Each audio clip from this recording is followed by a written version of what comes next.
synced, and you're set to go right at the top of the hour, right? 3 second delay. And it's right down here at the end. Okay, so if I, okay, Go so back at that far. 57. You're missing All right. something here. I'll do it. Thanks, man. I'm missing, yeah, right here, it says, but there's R.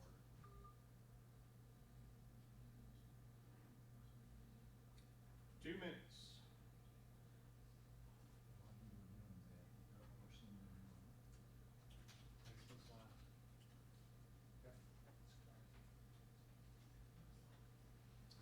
Bobby start ours too. Have Bobby start ours. We're still have Bobby start ours.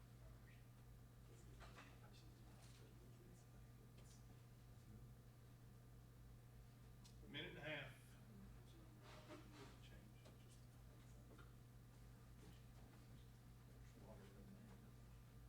And your scripts are over there too.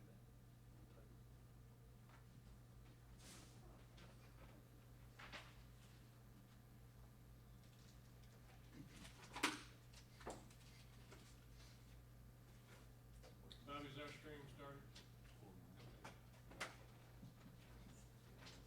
1 minute.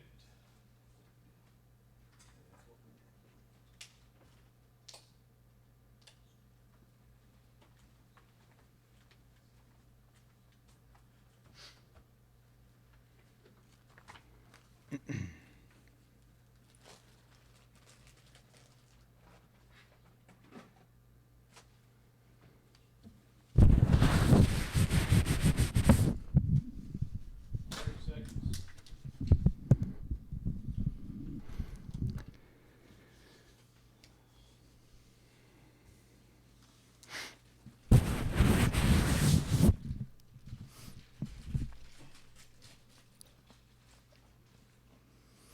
Ten.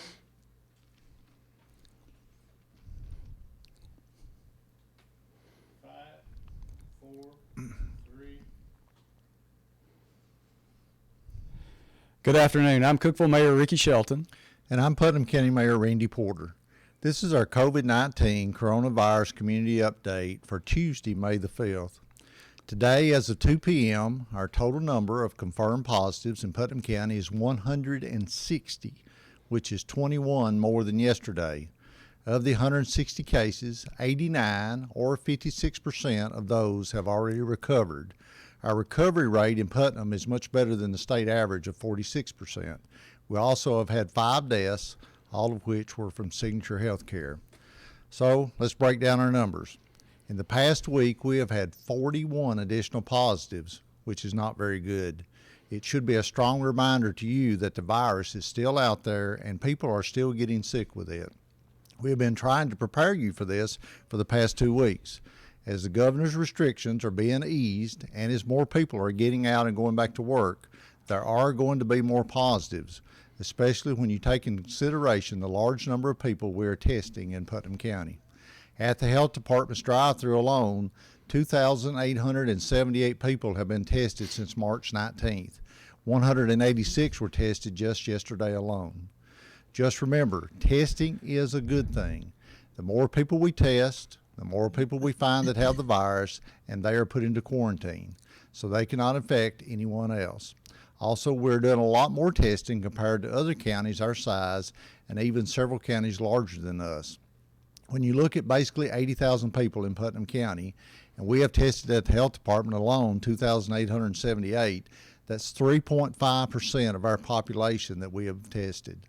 They may sound like a small number, but when you look at a Davidson County or Shelby County, they have both tested less than 3% of their population, which makes our numbers look pretty good. Also remember, those are just the test numbers from the health department and do not include what has been done through private labs. Our drive-through testing continues to be available at our health department on County Services Drive and is open Monday through Friday, 9 a.m. to 3 p.m. If you want to be tested, just drive by. They are testing anyone that wants to be tested, regardless of where you live, and please remember the test is free. We encourage you to go by and be tested if you're concerned that you may have the virus or just want the peace of mind that you don't. I want to take a moment and say a special thank you to all the health department professionals and National Guard who have been working on the front line during the testing.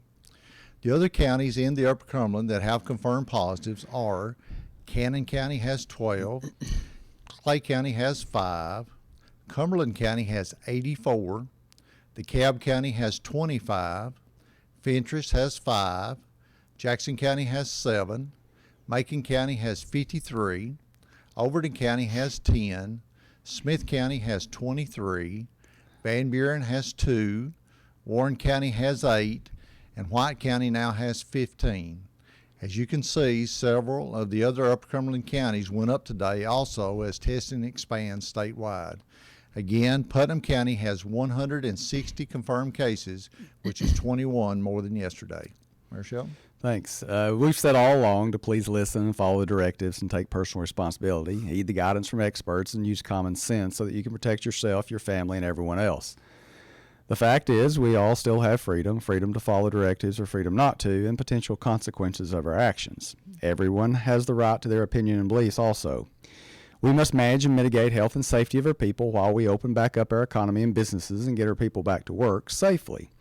As things continue to open, remember, you still have the freedom to choose. You can choose to shop there or not. You can choose to eat there or not.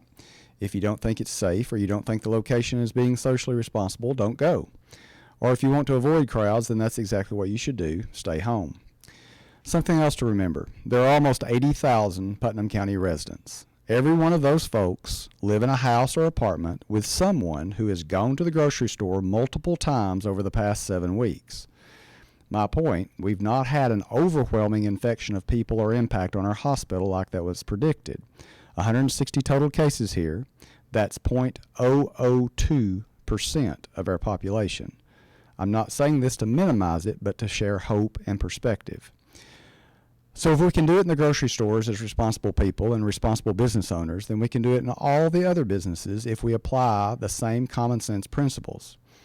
I'm optimistic, but we know this is going to be with us for a long time, and every day we will have more positives as we test more. Again, you don't have to go out. You can stay safe at home if you want. That's up to you. Governor Lee has issued several executive orders opening back up parts of our economy. We can only report what we're getting from the governor's office. I know there are lots of questions, and please realize we don't have all the answers either. We can only go by the information we are being given. Please remember the governor issued the executive orders to close the businesses that he did, and so the governor is the only person that can now open them back up. Despite what you may have seen or heard from other surrounding counties, no city or county mayor has the legal authority to overturn a governor's executive orders. So according to those guidelines, restaurants, retail, and fitness facilities are now open at 50% capacity with extensive safety guidelines. Barbers, beauticians, nail salons, tanning, and massage therapists, along with dental offices, will open tomorrow. If you have specific questions, you can always call the governor's office at 615-741-2001. As far as the city, the governor's orders list areas that should continue to be closed to the public at this time. Therefore, the following leisure services facilities will remain closed to the public, except by individual appointment until June 1st. That's the Performing Arts Center, the History Museum, the Depot Museum, the Cane Creek Rec Center, Cane Creek Gymnasium, Cane Creek Sportsplex and Youth Sportsplex, and the Parkview Ball Fields. City parks have remained open for pedestrian entry throughout the shutdown. Now, the drive-through gates at Cane Creek Park, Ensor Sink Natural Area, City Lake Natural Area, and Parkview Skate Park will be opened again on a regular schedule of opening and closing for daily use. All playgrounds, including the Heart of the City Playground, will remain closed and off limits to park goers during this period. Also, the Dogwood Park Fountain will remain off to avoid attracting large crowds to a condensed area of the park. Now let's get an update about Cookeville Regional Medical Center from CEO Paul Korth and Dr. Mark Pierce. Thank you, Mayor Shelton. Thank you, Mayor Porter, for allowing us to come today to speak about what's going on at the medical center. We've had a lot of activity over the past couple days at the medical center. Just to give you an update, we have 10 positive COVID inpatients in the facility right now. We have a total now of 26 positive patients that we've taken care of over this pandemic period. We only have 3 medical center employees that have tested positive, and all of those employees have been through the quarantined time frame and are all back to work. As I said, this week's been a busy week. Yesterday we started elective surgeries back at the medical center. So as we gradually start to open back up our medical center, again, please be patient with us. We may run into some obstacles and we may have some things that don't work out just as planned. But again, we are trying to gradually open back up the facility and get outpatient surgeries started this week, along with some other outpatient testing, and our other outpatient areas have also opened this week. Next week, if this goes as well as has gone so far, we will look at doing some additional type of surgeries, such as inpatient surgeries, those individuals that need overnight stay at the medical center. A couple things to point out and remind individuals: it's still very wise and very smart to wear masks. We have started all of our employees at the medical center in all of our areas, especially in our common public areas, of wearing masks. Again, our employees are going to be wearing masks. Our staff on the floors are going to be wearing those surgical masks. Cloth masks are acceptable now to wear in those public areas, but they're not acceptable in treatment areas. And we will continue to supply our employees with the proper protection equipment that is needed. One other thing I would like to note for those individuals, and the numbers are up today and a little bit this week on testing. If you have tested positive, the best thing to do is to quarantine yourself. You must remain isolated through this time period. Dr. Pierce will have a lot more to speak about that, I'm sure, in just a minute. But that is one of the most important things that the individual can do, is quarantine themselves, stay away from people, and that is the way that we can stop this spread. This is going to be a joint effort by everybody in our community, and we need to do that in order to continue to have the positive numbers being reduced that we've had over the past several weeks. So with that, I'll ask Dr. Mark Pierce to come up and speak a few minutes. And again, thank you for everything that you're doing.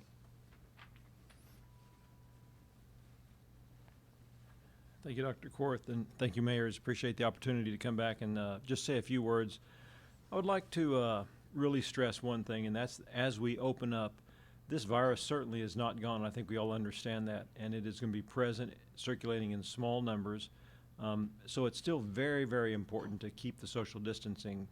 I wanted to let you know a recent trial, recent study that was done that looked at exactly when the virus is transmitted. And it turns out that the virus is transmitted very early in the course of a person's illness. And a person is most infectious, they have most infectious virus present in their nose and in their respiratory secretions just before they become sick, and that day or day and a half before they actually become sick, and in the first 2 or 3 days after they become ill. We know that they have high titer of virus then, and that's the reason to wear the masks.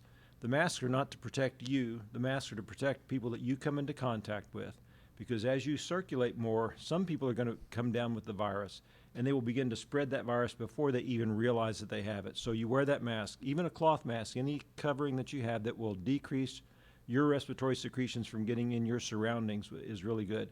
If you go to the grocery store, there are a lot of allergens out there. You might be coming down with COVID. You may not have any symptoms, but an allergen may make you sneeze. And when you sneeze and you blow your respiratory secretions all over somebody's bottle of ketchup that they come along behind and pick up after you.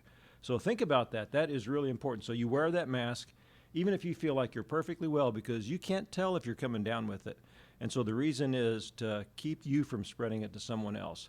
And the last thing that you want to do is to be healthy and be careful, but carry that home to someone who is vulnerable. And still, elderly people, they've shown very clearly, people over 65, people with coronary disease, heart disease, people with congestive heart failure, people that are smokers, and people with lung disease. Those are the ones that are mostly at risk. And so it's really important that if you have someone like that that you come into contact with, that you wear your mask so that you don't spread that to them.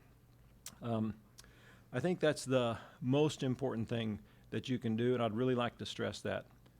Appreciate the opportunity to kind of try to ram that down your throat. Thank you. Thank you, Dr. Pierce, and thank you, Paul Korth, for everything you're doing at the hospital.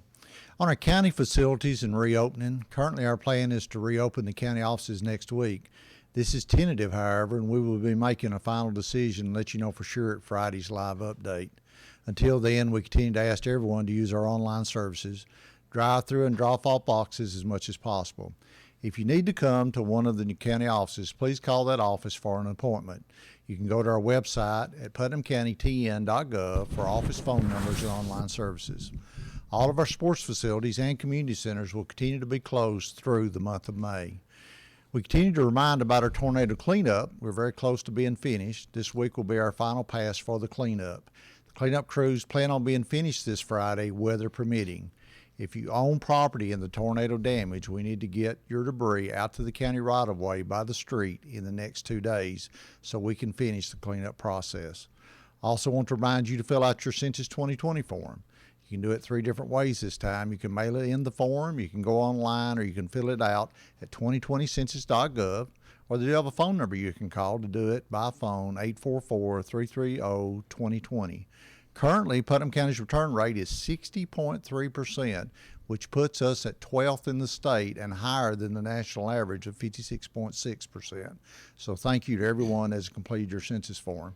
If you have not completed your census, please do so, as all of our federal and some of our state funds are based on the census count. True. Mayor Shelton, Yeah. I think we have another guest too. We do, but it's really easy on the census, and literally you can do it online in like 5 minutes. So please do that. That is the easiest way, but if you don't have internet access or a computer, you can always call or still mail it in the old-fashioned way. This is a ranking we'd actually like to move up to the top, unlike COVID tests. Yes. So we would like to be first in the state in getting our census back. So if you could do that, that'd be great. Now, we also have another guest. We have Mr. Lee Rooney, the CEO of Signature Health.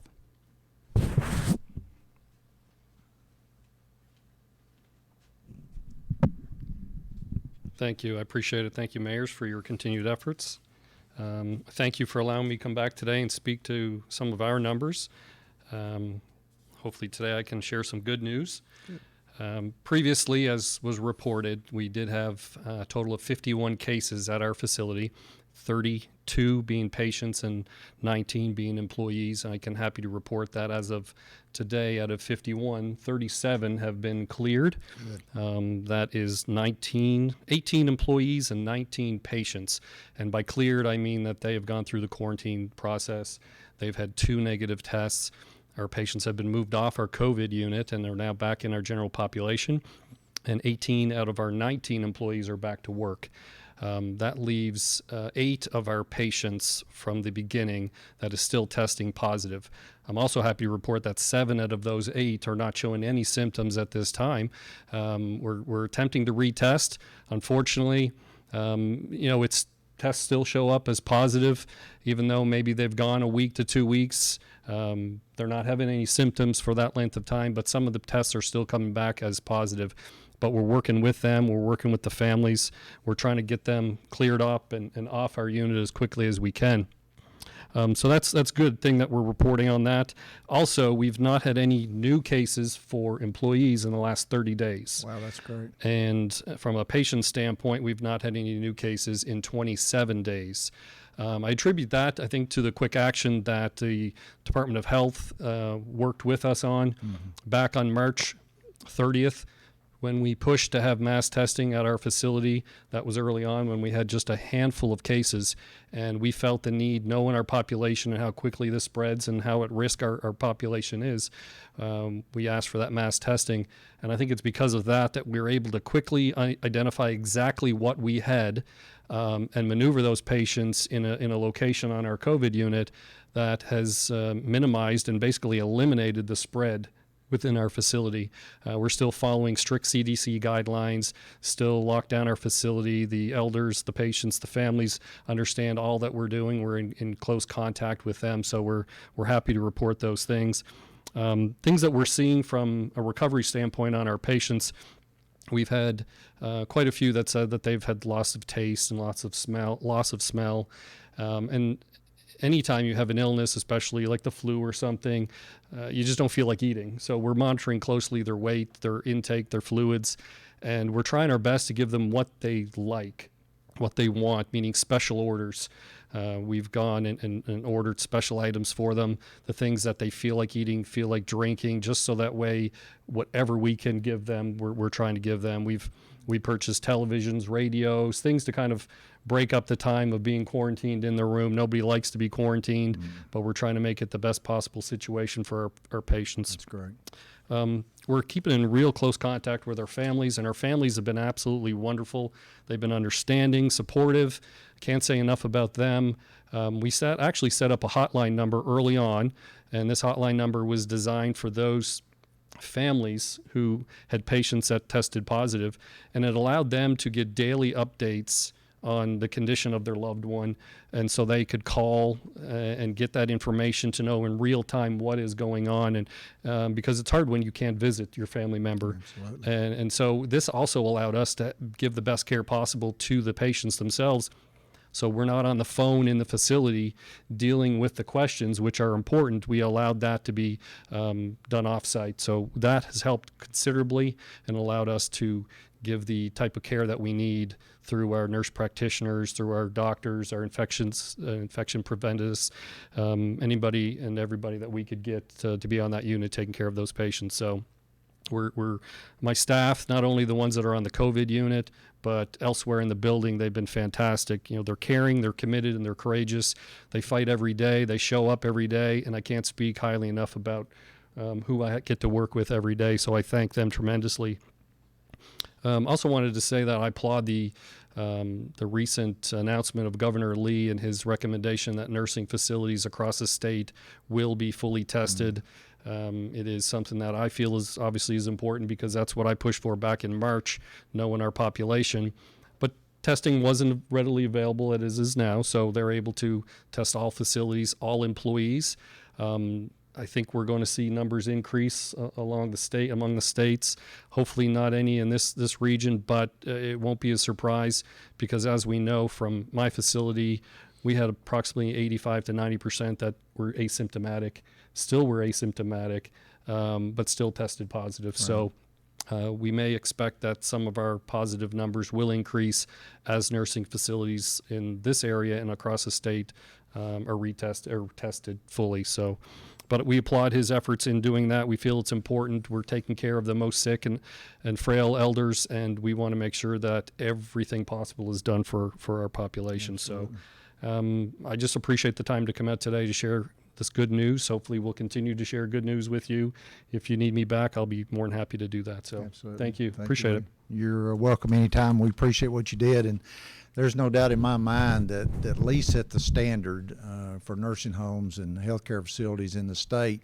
And now you're seeing the governor follow his wanting to test everyone in his facility. And I think there's no doubt that lives were saved by him asking for his whole facility to be tested. And I think it's also kind of an eye-opening that 85 or 90% of the people that tested positive had no idea they even had the virus or had any symptoms and still don't. That's right. So that tells you that wearing these masks out in public is a safety precaution that everyone should be taking, especially when you're going into stores and crowds, Mayor. Yep. So as we close, I read this and I wanted to share it. I think it's pretty pertinent. I've heard people say that we're all in the same boat, but it's not like that. We're all in the same storm, but not in the same boat. Your ship could be shipwrecked and mine might not be, or vice versa. For some, quarantine is optimal, a moment of reflection or of reconnection. For others, this may be a desperate financial and family crisis. For some that live alone, they're facing endless loneliness, while others, it may be rest and time with their family. Some may be bringing in more money to their households than they were working. Others are working more hours for less money due to pay cuts or loss in sales. Some families receive stimulus money while others' families didn't. Some want to go back to work because they don't qualify for unemployment and are running out of money. Others want to tattle and report those working and shopping in stores who aren't doing what they think they should be doing. Some have faith in God and expect miracles during this 2020. Others say the worst is yet to come. So, we are not all in the same boat. We are going through a time when our perceptions and needs are completely different. Each of us will emerge in our own way from this storm. It is very important to see beyond what is seen at first glance, not just looking, actually seeing. So remember, we are all on different ships during this storm experiencing a very different journey. We are in the same storm, but we're not in the same boat. So please continue to utilize precautions to protect yourself and others. Be kind and supportive to one another. Wash your hands, utilize physical distancing. When you do go out, make reasonable, educated, common sense decisions. Now that many businesses are open, we must change some habits so we can stay physically healthy. But remember, if you don't want to go out to a place that's open, you have the freedom to stay home and be safe there. For the most up-to-date COVID-19 information, links, and resources, you can visit bettercookeville.com. Let's continue to pray for our country, our healthcare workers, all of our businesses and employees, and let's choose faith over fear. God bless. Also, regardless of what the governor reopens, we must keep doing everything we can to fight this disease. Just because things are reopening doesn't mean you need to let your guard down. As our testing continues to show, there are still people out there that have the virus, and you can still become infected. The last thing we want is for everyone to get out and do too much, too fast, and our numbers take a big spike. I think today is a perfect example of how easy that can happen. If you don't feel safe going out, please stay at home, especially if you have health problems that make you vulnerable. As things reopen, we need to continue to do the things we've been doing for weeks now. Social distancing, washing your hands frequently, and wearing a mask. As I watch people going in and out of stores in town, I see very few people wearing a mask. So if you don't feel comfortable going in some of those stores, then don't go. Make good judgment decisions based on what's best for you and your family. Just to be blunt, you don't need a government order to tell you what's best for you and your family. We have continued to say we will get through this, but everyone has to do their part. It all comes down to each one of us taking personal responsibility and making good judgmental decisions. A lot of you are doing that, but there are some that are not. If you were watching Governor Lee's press conference this afternoon, he announced today that the local health departments will be issuing free cloth masks to all citizens in the state of Tennessee. The Putnam County Health Department mayor will be issuing these masks at the Putnam County Fairgrounds, working in conjunction with our emergency management beginning this Thursday. They will issue these each day, Monday through Friday, from 9 a.m. to 3 p.m. We will be putting out maps and more guidance on how to drive through the fairgrounds later today. Yeah, and so just again, the health department, it's through the health department, but it's not at the health department. So we don't want people to get confused and create more, because at the health department is the testing. At the fairgrounds, through the health department and our local EMA, will be the distribution of these cloth masks. Yes, from the governor's office. Correct. They're the ones that I think they've ordered several millions of these. Maybe It's almost like a sock material. It actually says Tennessee TN on it. So there you go. Just remember, these will be at the fairgrounds starting this Thursday. So please don't be calling the health department before then asking, can you come by and get a mask? We will have these at the fairgrounds starting Thursday. There'll be signage, Yep. so direct you in. You'll drive in. You will roll down your window, and you will be handed these packages. And remember, if you have more than one family member in your family, if you say you have 5, if you will tell them that, they will give you the number of masks at request, so you don't have to bring the whole family in the car. You to do get your not. mask. And if you have an elderly relative or neighbor or friend, you can pick up for them. But now let's all get real. Don't hoard these. Get the ones you need, one for each of your family members. For an elderly family member or an elderly neighbor or whatever that is, and then Yeah. And these masks are washable, can be sanitized, so you can use them over and over. One size fits all. This came down as a directive from the governor's office today, and as we said before, we'll make sure everybody understands, you cannot pick these up at the health department. You will have to go to the fairgrounds. 9 a.m. to 3 p.m. starting this Thursday, and it'll be Monday through Friday each day, 9 a.m. to 3 p.m., not on weekends. Correct. Just Monday through Friday. Mayor. That's right. So if you have any questions, you can feel free to call the governor's office. We gave you that number earlier. We will be putting out more information on our website and on our Facebook pages about the mask and the times and maps and so forth about how you will drive through the fairgrounds to be able to pick them up. Mayor Shelton and I will continue to do live updates to keep you informed. Our next update will be Friday. That's this Friday, May the 8th at 4 p.m., unless something urgent should come up in the meantime. Please continue to keep our community leaders in your prayers, along with our cities, counties, state, and country. May God bless, And may God continue to bless Putnam County. Thank you.